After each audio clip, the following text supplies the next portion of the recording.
All right, great. So you can hear me. All right. Qualified women of color in tech are hard to find. That is a common statement and major issue. Why is that? Do qualified women of color in tech exist? I'm a former computer programmer, consultant, and certified computer examiner. I've programmed multi-million-dollar systems for major corporations. I'm even a woman of color in tech, if you hadn't noticed. As I progressed in my 2-decade career, I was often the only woman of color in rooms, on projects, and in the tech department. In 1989, I attended the university to study computer science. At that time, there was a small number of universities that actually offered a degree in computer science. According to computerscience.org, in 1984, the number of women who earned computer science degrees peaked at 37%. At that same time, Black women who held computer science degrees was less than 8%, according to the National Science Foundation. I wasn't aware of any women in tech, especially not women of color. I wanted to be part of what I thought then was an elite few. I soon learned that women of color in tech were elite because of being overlooked due to the barriers that they face, causing many to leave the technology profession. In my career, I've been underpaid, overlooked for promotions, and experienced racism. I never thought 30 years later, women of color in tech would be facing these same obstacles. Now, I can in no way speak on every obstacle that women of color in tech would face, but it is my hope by the end of this talk, you will, 1, understand the biases that women of color in tech face. 2, commit to hiring women of color in tech. And 3, learn how to retain and promote women of color in tech. Today, the world is focusing on becoming diverse and inclusive. But it's troubling that in a day and age of augmented reality, artificial intelligence, and other technical advances, the women in color of tech are a small percentage of the profession. According to Statista.com, in 2020, women of color accounted for approximately 12% of the computing and mathematical workforce in the United States. Of the women of color in tech, they're often overlooked. So who are the women of color in the tech industry? Women of color are the underrepresented minorities. Now, underrepresentation varies across the computing context, but for this talk, I'm focusing on Black or African American, Hispanic or Latinx, Native American, and Alaskan Native women of color who are overlooked across the tech pipelines. So companies say, we can't find a qualified woman of color in tech. Or they say, we're trying. The truth of the matter is, companies are looking with blinders on.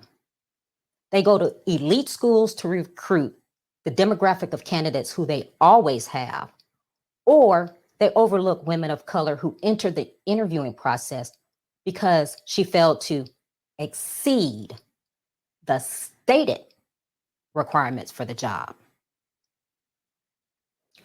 In January of 2000, I interviewed for a computer analyst position with one of the United States' largest utility companies. The interview was going well as I confidently answered the questions being thrown at me by the 2 white men in the room. And I was able to showcase my technical knowledge. At that time, I had about 10 years of technical experience.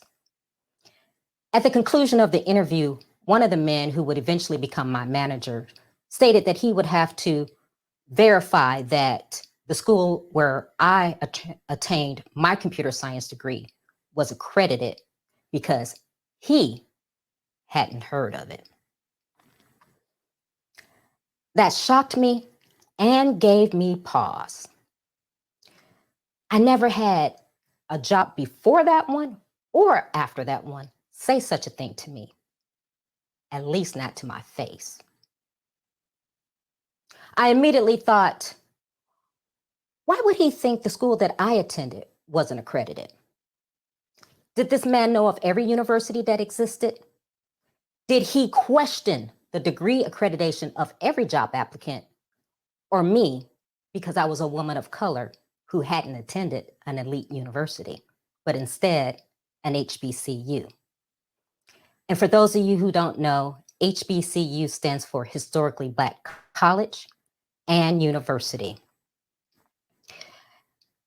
According to builtin.com, African American and Latinx women who have computing or engineering degrees are less likely to be hired in a tech role than their white counterparts. What gave me pause about what that gentleman said was, I was thinking about not being hired for a position because the person in the interviewing process hadn't heard of my school. Then I began to wonder, had that happened to me before? Have you or someone you know overlooked a woman of color candidate because she didn't fit inside your box of standards? Unfair hiring practices are one form of bias that women of color in tech face. According to builtin.com, now 3% of computer-related jobs are held by African American women. 2% are held by Latinx women. Now, interesting enough, when I was doing my research, I couldn't find any current statistics for Native American or Alaskan Native women in tech. This truly emphasized how women of color in tech are overlooked, because there are Native American and Alaskan Native women in tech.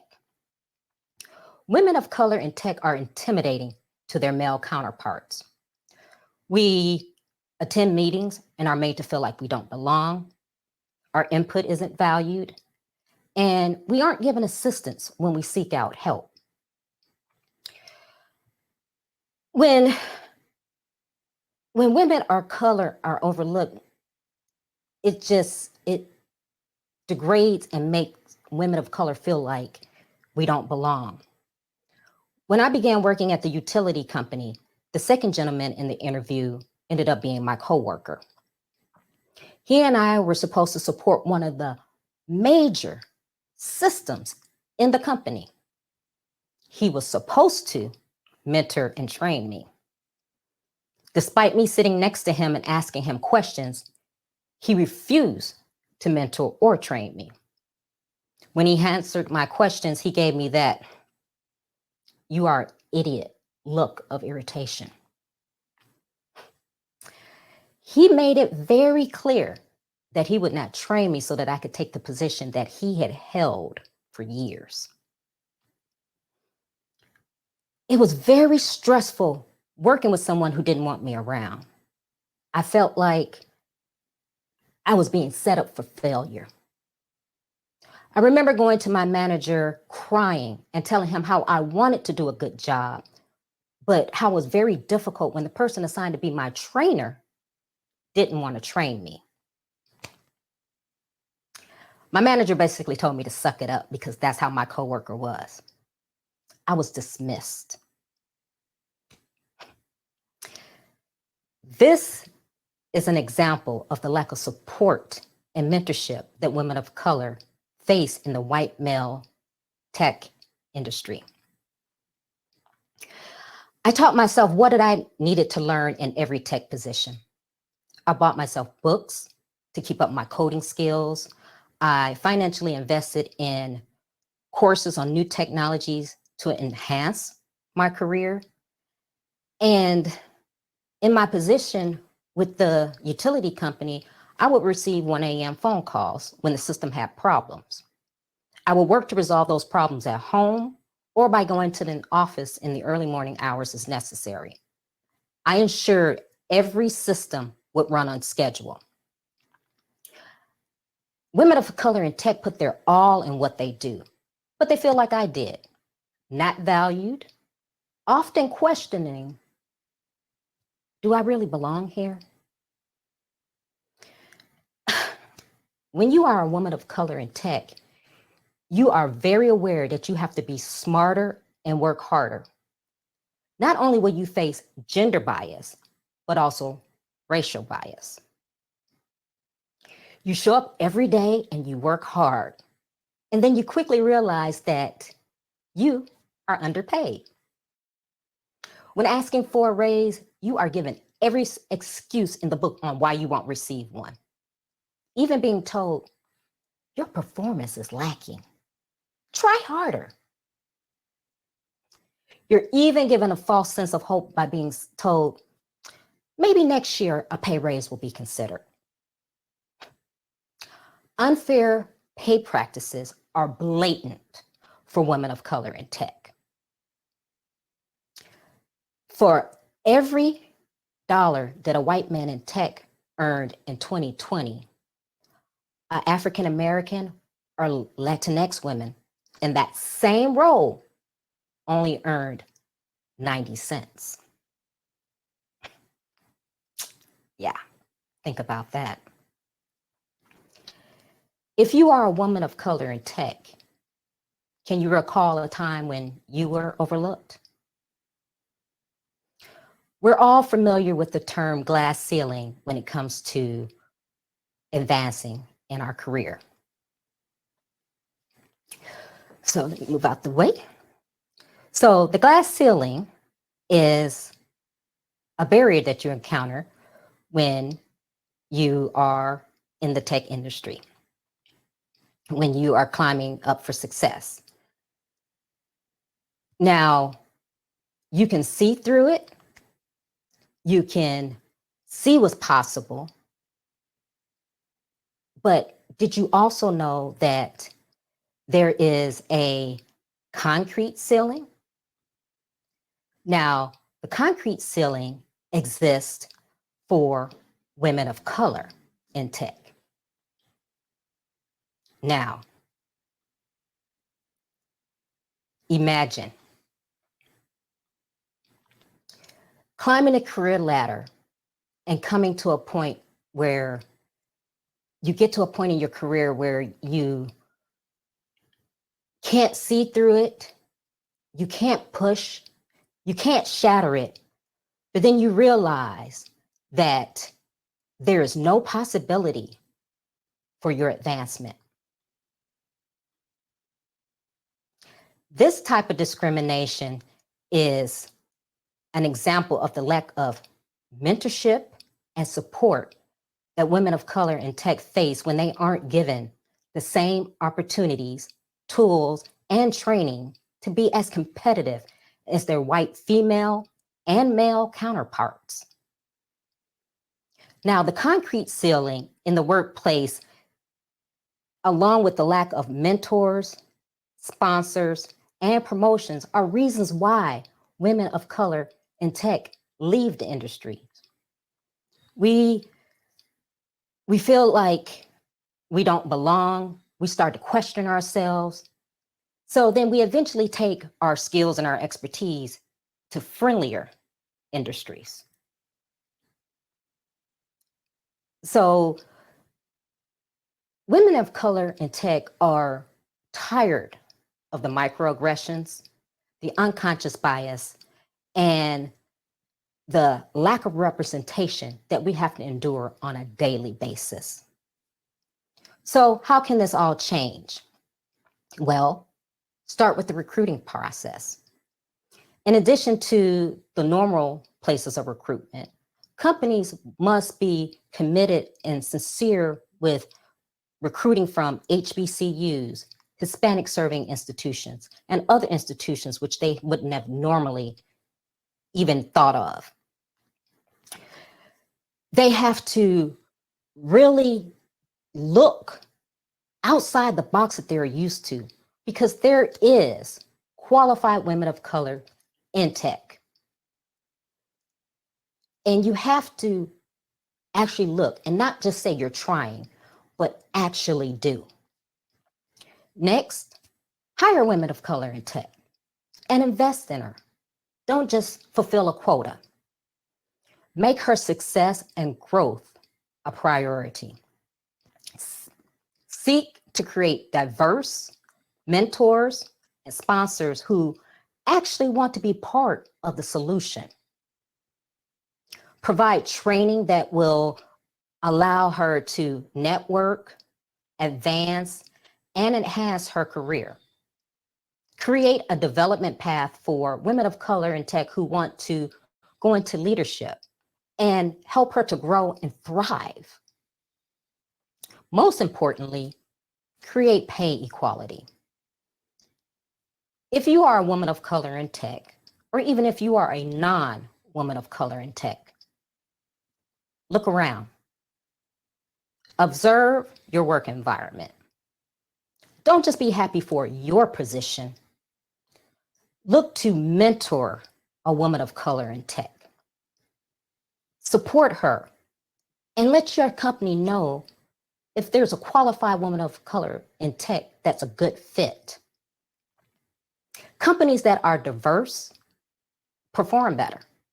They have engaged employees and they retain their employees.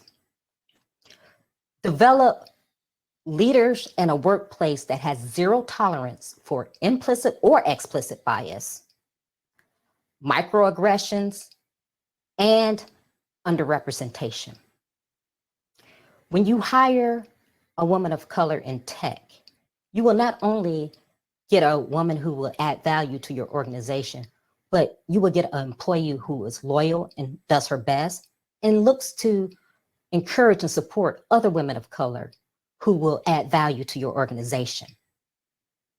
Women of color have a different perspective. Our life experiences and unique worldviews allow us to solve problems. If you truly want to see diversity and inclusion in the tech industry, allow a woman of color to show up to work as her full and authentic self. I assure you that when you realize the benefits that women of color in tech present, and when she's not overlooked, you will find out that a woman of color will not only add value to your organization, but foster innovation. So I challenge you to take the blinders off and do things differently. Release the negative stereotypes that you have about women of color in tech. I assure you that if you hire a woman of color in tech and she's not overlooked, you will find a woman who her skills, her intellect, and her presence will show you that she is capable and qualified to do the job. I'm Trina L. Martin. I am the Queen of Equality in Tech. I'm the CEO of Trina L. Martin International. I hope you enjoyed my talk. I look forward and I'm happy to answering your questions. You can connect with me on LinkedIn or by emailing me at trina@trinalmartin.com. And here we go.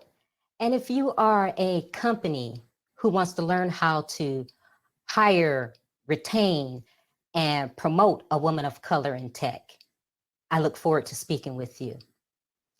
And thank you, Women Who Code, for allowing me this opportunity. Thank you, Trina. Thank you so much for this wonderful, insightful session and for giving this knowledgeable content to everybody. I'm sure in the chat also I saw that a few of the others had a similar experience, and it's really good, and really appreciate what you're doing. So it's really amazing. So if anybody has any questions, would you like to post it in the chat? Trina would love to answer those questions.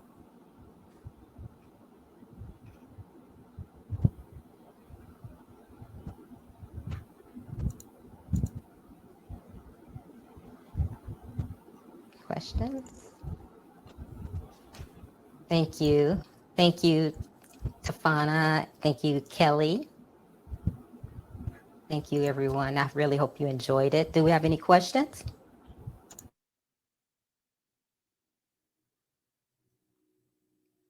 Any questions, anybody? If you have any questions, you can type it in the chat.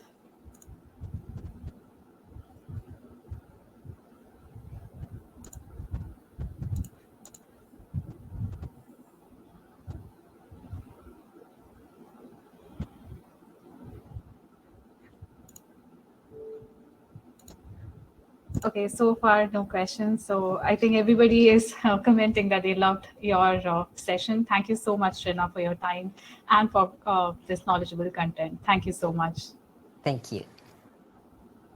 And for the audience, please make sure to go and attend the other sessions that are going on, and kindly check out the networking feature, and the expo booths that are there with our sponsors. And I hope that you enjoy the rest of your time at Connect Forward.